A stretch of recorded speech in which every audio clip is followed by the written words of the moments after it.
Welcome everyone to the Hurting Humanity channel. It is awfully quiet. Feels a lot like the calm before the storm. Now the question is the storm scripted to be Donald Trump becoming president and leading us into World War III? Or is the storm that's coming something between now and Inauguration Day? Because if you're paying attention, and you've been paying attention over the last couple of years, you've probably noticed that we have been involved and invested in PSYOP after PSYOP after PSYOP. And when I say we're invested in it, it means that the PSYOPs are being thrown in our faces every single day. It's all that we hear about wherever we turn, because when they create these PSYOPs, whether or not you get sucked into it or not doesn't matter, because you're going to be exposed to it by the people around you, because the people around you are going to be talking about it, thinking that it's really happening. And we had all of these things, right? With Donald Trump being removed from the ballot, Donald Trump going on trial, Donald Trump being a convicted felon, Donald Trump this, Donald Trump that.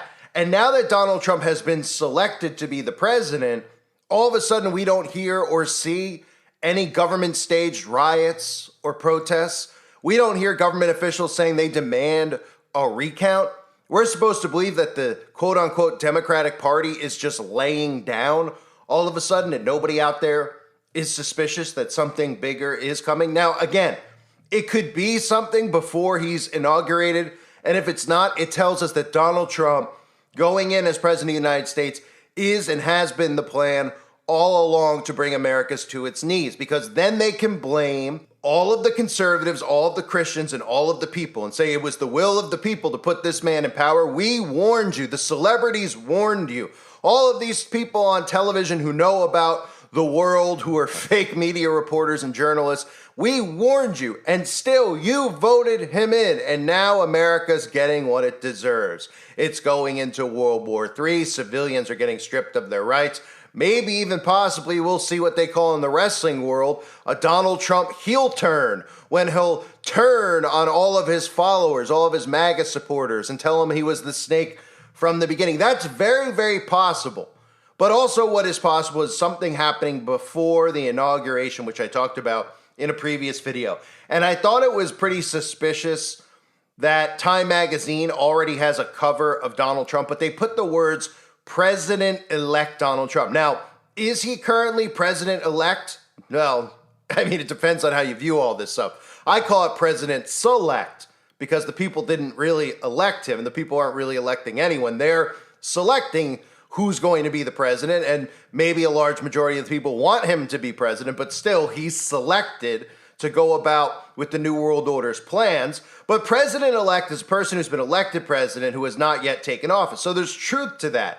But I thought it was very suspicious because Time Magazine always has covers that show us things to come or show us weird things in the wording, right?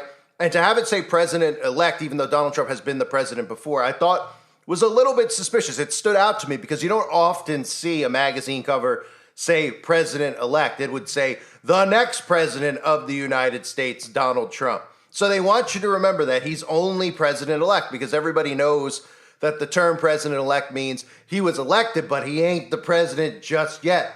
Hold on. And you might remember Time Magazine's cover with Donald Trump that said in trouble, that had him stuck in his golf cart in a bunker on a golf course right before that second assassination attempt on Donald Trump's life, which of course was not real.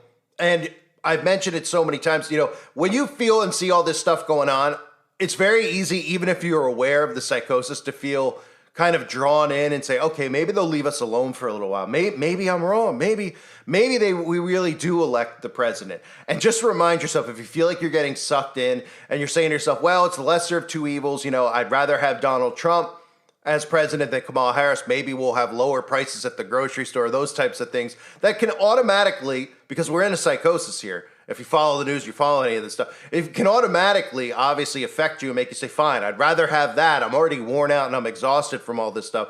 Remind yourself of those two assassination attempts, because that should be the thing that continues to make people say, he's one of them. He's one of them. This isn't up for debate.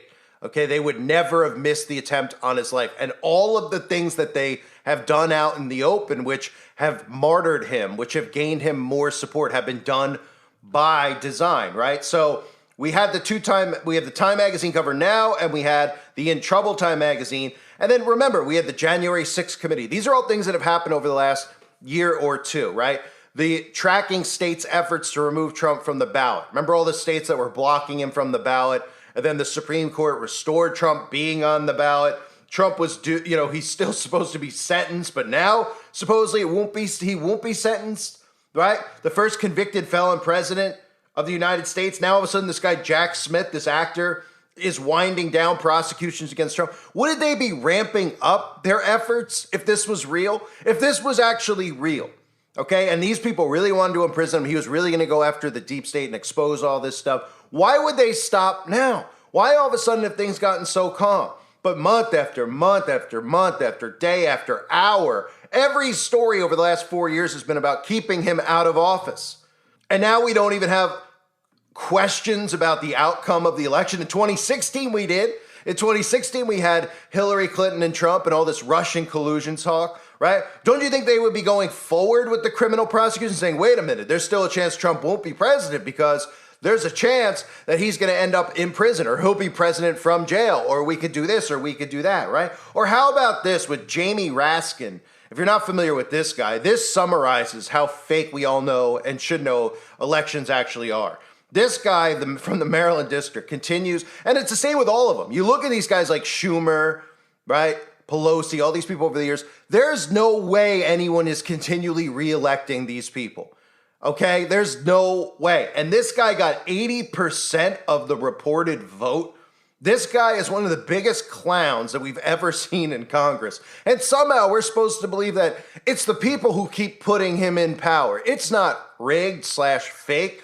This is Jamie Raskin. Some of you have probably seen this before, but it's worth noting, talking about how it was going to be their job to prevent him from going into office in January of 2025. How it was going to be Congress's job to ultimately reverse the decision of the people, and how this would bring about a civil war. If you haven't heard this interview, listen to him talking about this.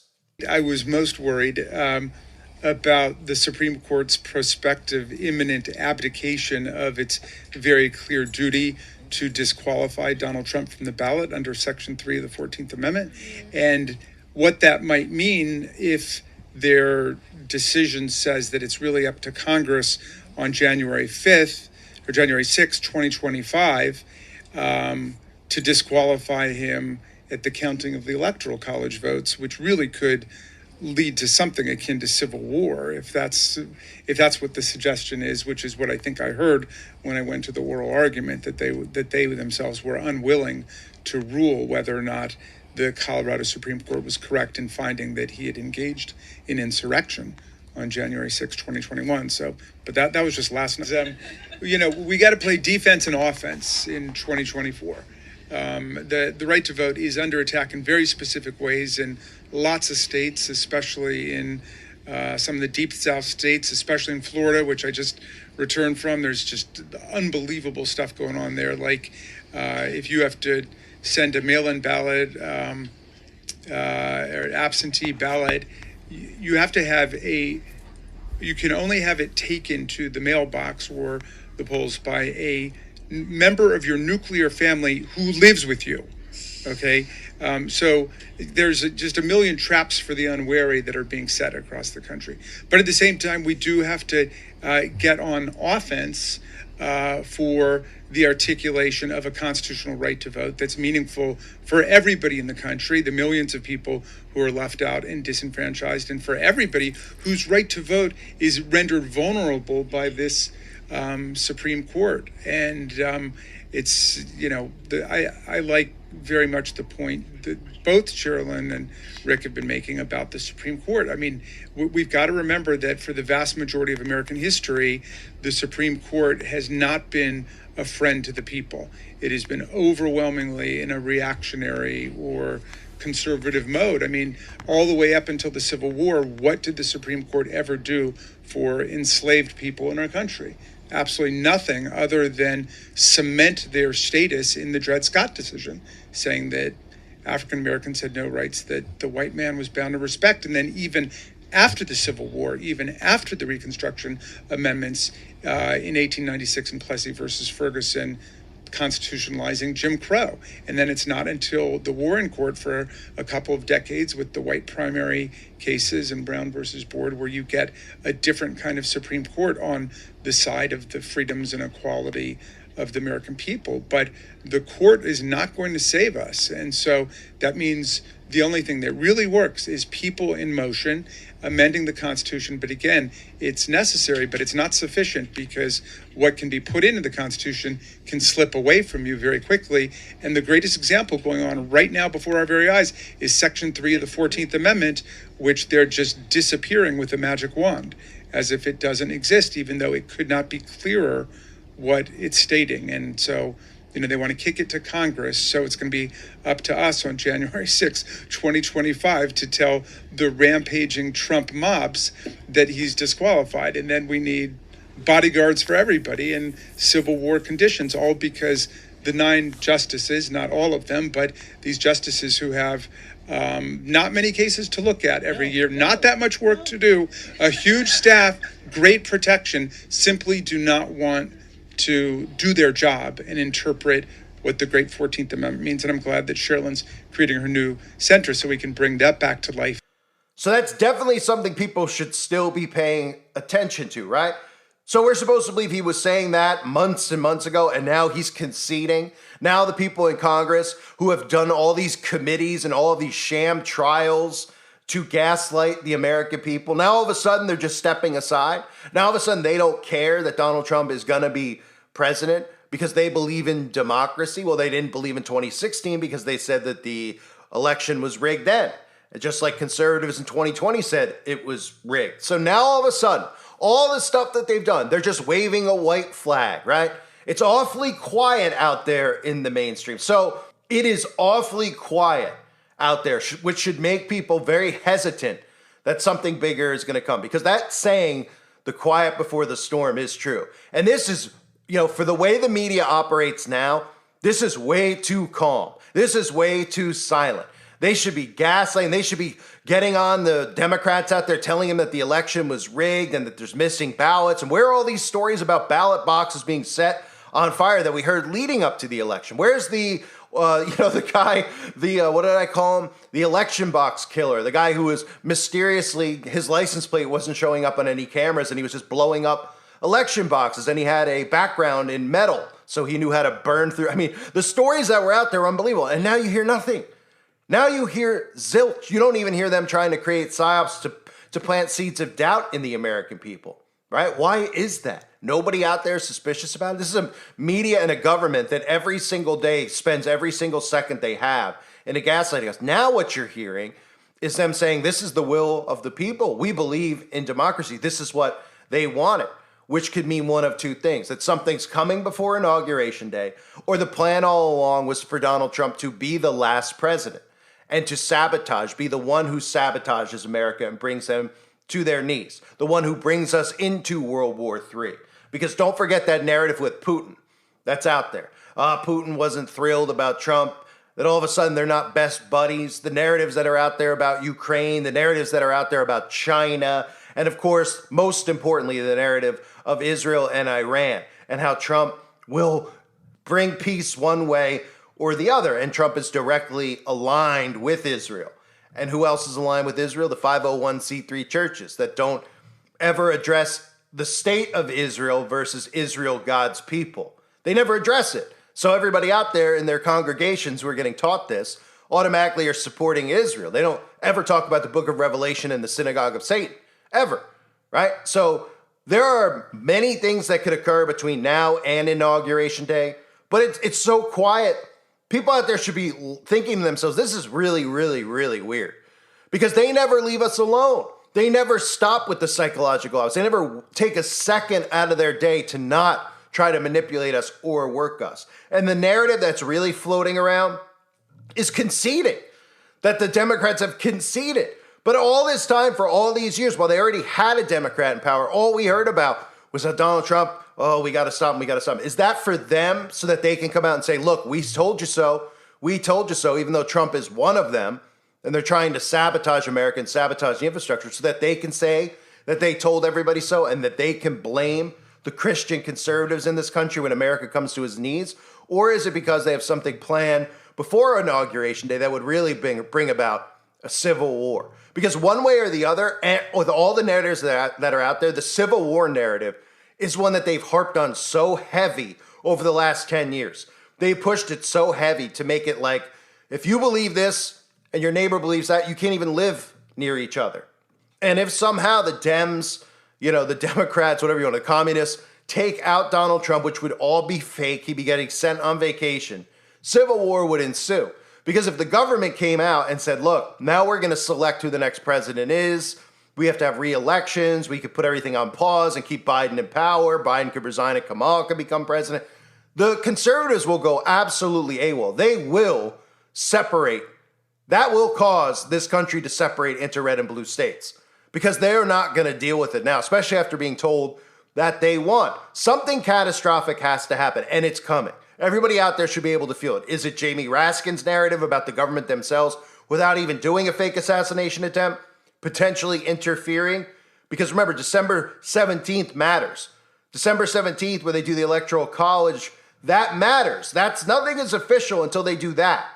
And then between that and Inauguration Day, nothing is actually official either. However, if something was to happen to Trump after December 17th, I believe then J.D. Vance could be put in power. But if something happens before then, there's no J.D. Vance backing up Donald Trump because the Electoral College never voted, because they never did confirm the election like you heard him talk about. And they said, well, we won't confirm the election, right? So would they do that without a fake assassination? Because remember I told you in the previous video, if you didn't see, what happens if a candidate dies or becomes incapacitated? There's no federally required process to follow. This is from the government website, okay? We don't know what would happen if a candidate who dies or becomes incapacitated between the meeting of electors and the counting of electoral votes in Congress. They don't know what the process is. The Constitution is silent on whether this candidate meets the definition of president-elect or vice president-elect. Confusion. The government taking away the civilians. Well, you all voted for him. He's no longer alive. So we're either going to give it to Kamala or we're going to vote ourselves for somebody. Maybe we'll put Barry Soetoro into power, a former president. Who knows what they have planned, but something is planned. This is not organic. Donald Trump did not win. The people do not have a say in who becomes the president. They do. And whether or not all the people wanted Donald Trump, and that was their plan from the get-go, we'll find out. But we can guarantee if Donald Trump is put in power, that whole you'll never have to vote again, the last president theme is completely true. That'll be the end. But let's see if we get there first, because there's still a lot of things going on that are just very quiet right now that we know are in play. The third assassination attempt is potentially one of them, okay? All the videos I've done over the years, most of you have seen, right? With Johnny Depp and Madonna talking about blowing up the White House, assassinating a president, comparing him to Abraham Lincoln, the Abraham Lincoln theme with Donald Trump, always being in front of that Abraham Lincoln photo, right? And think about what it would mean now if it happened versus 3 months ago. Think about what it would mean now. It would mean utter chaos. The president-elect. This is a theme that we see with predictive programming, right? Who's the president? They blow up the Senate. Who's the president? We don't know who the president is. Who's going to be the next in line? The president said, the vice president said, who's going to be? The speaker's going to be. There's so many themes in predictive programming with absolute chaos ensuing with something happening to the president. Well, just imagine the president-elect, because there is nothing in the Constitution. They'd have to rewrite the Constitution. There's nothing in there. Again, let me repeat the sentence. The Constitution is silent on whether this candidate meets the definition of president-elect or vice president-elect if the candidate with the majority of the electoral votes is considered president-elect before the counting of electoral votes in Congress. We don't know what would happen if a candidate who dies or becomes incapacitated between the meeting of electors and the counting of electoral votes in Congress. There's no federally required process to follow if a candidate who is projected to receive electoral votes dies or becomes incapacitated. You talk about order out of chaos. That's it right there. That's order out of chaos, because we could say, well, Trump's put in as president, then they whack Trump. Well, then we know J.D. Vance becomes president, which wouldn't cause as much chaos, would it? Because the conservatives would be absolutely upset, but they'd still have power. So they would say, well, all right, they'd be crying and martyring Trump and treating him as, what they treat him as now as an idol. But they'd still say, well, we still have the House, we have the Senate. Well, what if now that they're telling you that the Republicans have the House, they have the Senate, now they have their president in place, and then everybody blames the deep state for doing something to Trump. And there's nothing in the Constitution that gives the conservatives the right to power and you talk about chaos. That's the blueprint for chaos. So pay attention to it. I'm not predicting anything by saying that this will happen or this won't happen. I think it's very clear that before Donald Trump's death on earth, as it's announced to us whenever that occurs, is not, they didn't do all this stuff with Trump so that Donald Trump eventually dies of old age like Jimmy Carter eventually. We think Jimmy Carter will. He's about 200 years old. He's the crypt keeper. He's the old man from the Texas Chainsaw Massacre. He's the crypt keeper from Tales from the Crypt. It's scary to look at, right? When we were told Jimmy Carter was going to die 15 years ago from inoperable brain cancer, then, of course, his grandson was offered up, and Jimmy's just hanging in there, right? But Trump is not going to have a sending off like that, where they're just like, oh yeah, former President Donald Trump has died. They've built this up for something massive to happen to him. Whether he's in office or not is yet to be seen. But I do eventually believe that his cause of death will be, quote unquote, assassination. It will be fake. It will be staged. He will be sent somewhere because he is one of them, and chaos will ensue. It's just a question of timing. What timing would be perfect to cause order out of chaos? Would it be between now and the 17th of December? Would it be between now and Inauguration Day? Or would it be us engaging in World War III and something happening to President Trump? Only they know. It's their script. But pay close attention because it is too quiet. And when it's quiet like this, and when the government isn't harassing you with psyops every day like it isn't right now today, and telling you that, oh man, the Dems are saying that election boxes were lit on fire, we can't trust it, we need a recount. That's what the people on social media are saying. The Democrats on social media are begging for recounts. But the mainstream media is not, and that's what you have to pay attention to because they're the ones who create the narratives. So they don't want that narrative out there, or they're at least not pushing that narrative because they're cutting you a little bit of a breather. They're letting everybody take it in and celebrate who's conservative. And then imagine if the rug gets pulled out from under them. We'll see how this plays out. I thank everybody for being here. I hope you're all doing well. God bless you and your families as always.